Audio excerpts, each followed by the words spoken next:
Yes. What's she asked? Your true black hair, the passion God. Yeah, that's it. Thanks for coming.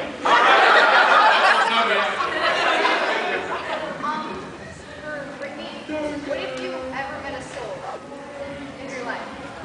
That would be amazing. But, I don't know, maybe the bubble scene would happen again. Can we still be friends? I got a random question for you. Do you secretly got influenced, or is that just how you are when you're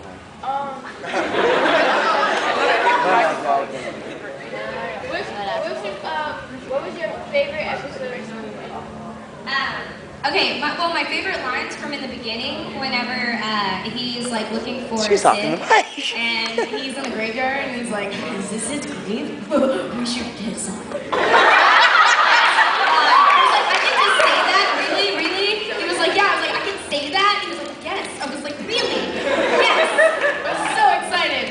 But my favorite episode is still the one where I don't even know how Micah plays Soul. I don't know how he hit that pitch. And I recorded it after him, and he was like, "No, just don't do anything, just listen." And I was like, "All right."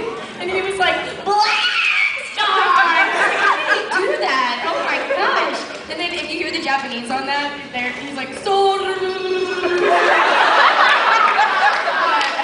Yeah, that's my favorite scene. And then Death the Kid at the end is just like, "Can I kill him already?"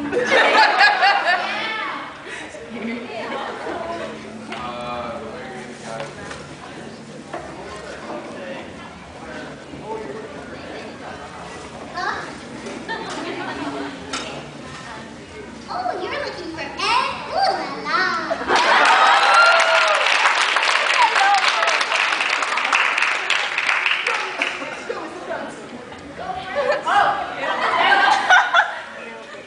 What was the most awkward part about playing rock? Everything. I think the most awkward part is that I'm also the voice of Kroka, so I have to beat myself up all the time.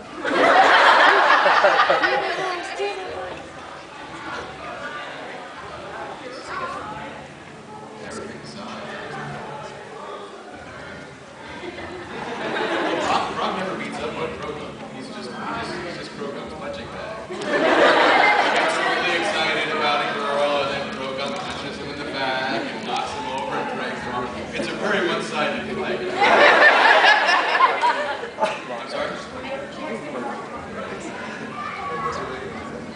Every once in a while, it's like you really hope that like maybe this is the longer but you know it's not gonna happen. You have a red. Is that really fair or something? I work hard. I have a question, though. I'm sorry? I have a question. Is Nurse Joy an officer general? What's the deal? I'm really hot. That's the real question. You either go to jail or you get sick. Either way, you get messed up.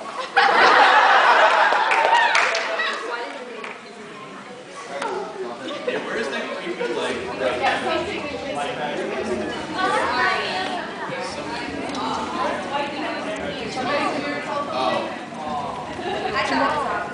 Ricky's looking around going, where is that twist? Oh, that's my phone. When he gets it in there.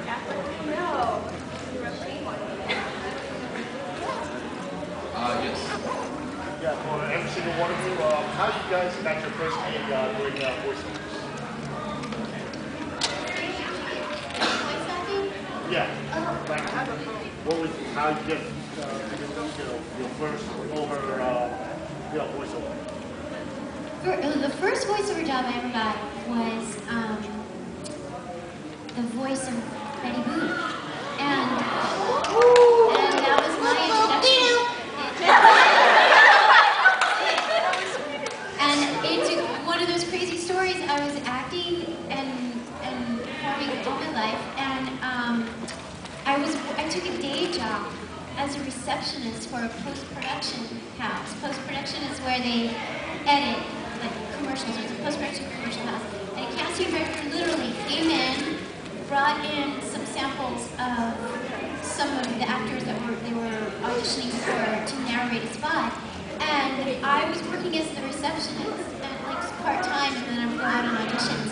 And long story short, she said, you know, you have an interesting voice.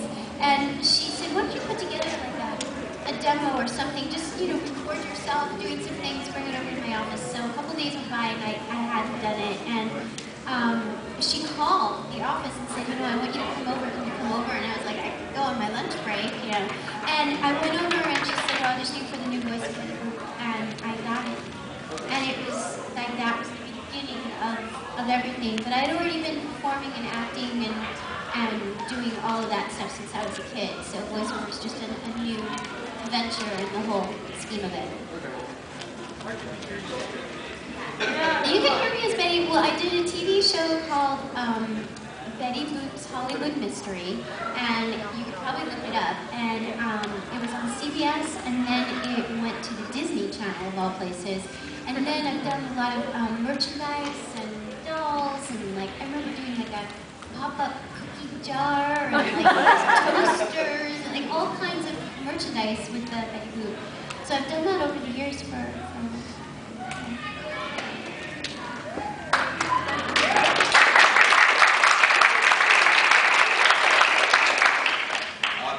My first gig was on a little-known anime called Assembly Sir. It's actually just 2 half-hour episodes. And I tell people usually if they want to find it, it's find it like Park and Ben's. Because it's from like forever ago. But actually what had happened was I came from a stage background and I had met a guy who was working for Right Stuff International, which is like a music. And I said, you know, I really want to do the voice work thing. I'd love to do that. And they had me come in and I just did like newscaster, guy on the street, just a variety of small parts. And they really liked what they heard. So then after that, they were like, okay, you're gonna, you know, next month we're going to audition for a project called the Top Man. So come in and audition for a character. And so I did. And first, as they say, is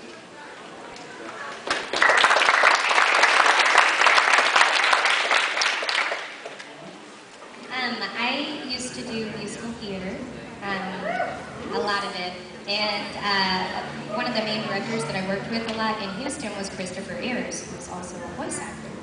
I did the Rocky Horror Show with Chris Ayers, like the summer I turned 18. They staying out all the time. And, because it was a really bad version. And Chris Ayers and Chris Patton and Greg Ayers and Monica Rial were all in the cast. And so, and I did theater with these people since I was like 15, but I didn't, you know that they did anime or anything about anime at all. And Matt Greenfield, the founder of ADV, one of the founders, came to see it and asked me to come in. And I was like, to sing? And he was like, no, to talk. I said, why? He was like, no, just come in and talk. And then I found out about anime and everything else. I did some bit parts and dance, and then just kind of went from there and kept doing it.